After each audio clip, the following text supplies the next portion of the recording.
Les épreuves écrites du brevet des techniciens supérieurs BTS session 2015 ont démarré ce lundi sur l'ensemble du territoire. Les candidats disent être confiants et jugent des épreuves abordables. Vous les entendrez dans ce journal. C'est le dernier virage pour les candidats du brevet de technicien supérieur BTS session 2015. Les épreuves écrites ont démarré ce lundi sur l'ensemble du territoire. Les candidats disent être confiants et jugent les épreuves abordables. C'est le cas au Centre de bureautique, de communication et de gestion CBCG de Cocody, abritant 2 centres d'examen où l'une de nos équipes s'est rendue. Isaïo Moussa Konaté, reportage. 62 700 étudiants répartis dans 12 centres sur l'ensemble du territoire national sont en lice pour le brevet des techniciens supérieurs BTS. Les écrits ont démarré ce lundi par l'épreuve de technique d'expression française. Les candidats du Centre de bureautique, de communication et de gestion CBCG de Cocody trouvent l'épreuve abordable. J'ai trouvé des épreuves abordables et bon, j'espère bien réussir les différentes épreuves qui nous seront proposées. Je suis confiante et je confie tout au bon Dieu.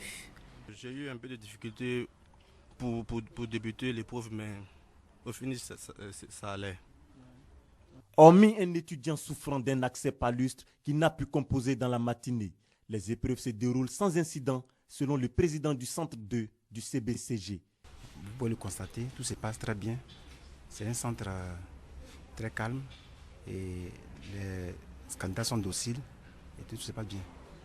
Les épreuves écrites du BTS prendront fin le 17 août 2015. D'autres échos du démarrage de ces épreuves écrites du BTS, cette fois dans le nord du pays, précisément à Korogo. La correspondante de Charles Tatou depuis la station de Boaké. La ville de Korogo abrite désormais les épreuves de l'examen du brevet de technicien supérieur, BTS, érigé en centre d'examen cette année. Plus de 200 candidats issus de 5 grandes écoles de la localité affrontent les épreuves écrites depuis le matin, comme les autres candidats du pays. Le groupe ESICOM, seul centre d'examen, accueille ces candidats repartis dans 5 filières. Des candidats parmi lesquels une jeune fille dont la grossesse est à terme. Comme c'est la première matière, pour nous c'est bon. On espère que les autres sujets seront abordables. On va faire de notre mieux. Comme elle est là pour nous soutenir là-dedans, on a confiance. Pour cette décentralisation des centres d'examen, opérée par les responsables de l'enseignement supérieur, qui profitent à la région du Grand Nord, enseignants et autorités ne cachent pas leur joie. Le Grand Nord a pour la première fois son centre d'examen. Cela évite les surcoûts pour les candidats qui, dans le temps, se déplaçaient sur Boaké avec tout ce qui peut arriver comme risque. C'est un coup d'essai pour cette année. Alors si tout se passe bien ici, il est clair que les candidats ne quitteront plus Korogo pour aller composer à Boaké. Peut-être même qu'on ira au-delà. On dit souvent que le BTS, il y a certains même qui, pour ironiser, ont appelé le BTS Baraté Soro. Mais je pense qu'aujourd'hui, de plus en plus, avec les mesures que le gouvernement prend, avec le fonds jeunesse qui est en train de se mettre en place, je pense que les jeunes pourront s'installer à leur propre compte. Mais ici aussi, nous avons des entreprises qui commencent à s'installer. Pour la première journée de ces épreuves, aucun incident n'a été signalé. Les acteurs de l'enseignement supérieur et de la recherche scientifique se sont retrouvés ce matin à Bingerville. Rencontre autour d'un atelier de validation d'un contrat pluriannuel. Il devrait permettre de doter les institutions d'enseignement supérieur d'un outil de performance dans la réalisation de leurs activités. Les précisions de Grace Kando. L'enseignement dans les universités et grandes écoles est confronté à de nombreux dysfonctionnements d'ordre structurel, pédagogique et fonctionnel. C'est le constat fait par le ministère de l'Enseignement supérieur et de la Recherche scientifique.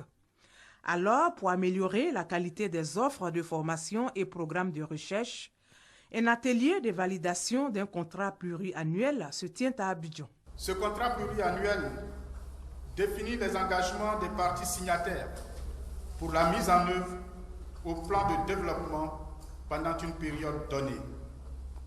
Le contrat définit également les moyens requis pour cette mise en œuvre ainsi que le dispositif de suivi et d'évaluation. Après les réformes structurelles, voici le contrat de performance, l'un des piliers importants de la batterie de réformes que nous comptons mettre en place pour changer le paysage de l'enseignement supérieur en Côte d'Ivoire. Cet atelier va permettre aux acteurs de l'enseignement supérieur de disposer d'un instrument efficace afin de réorienter leur formation en fonction des besoins socio-économiques. Nous avons plus d'étudiants que nous avons de structures. Je pense que cet atelier va nous permettre d'avoir des documents sur les bases desquels nous pourrons évaluer chaque structure qui forme nos étudiants. Le contrat pluriannuel prend en compte notamment l'amélioration de l'employabilité des diplômés et le développement de l'enseignement supérieur à distance.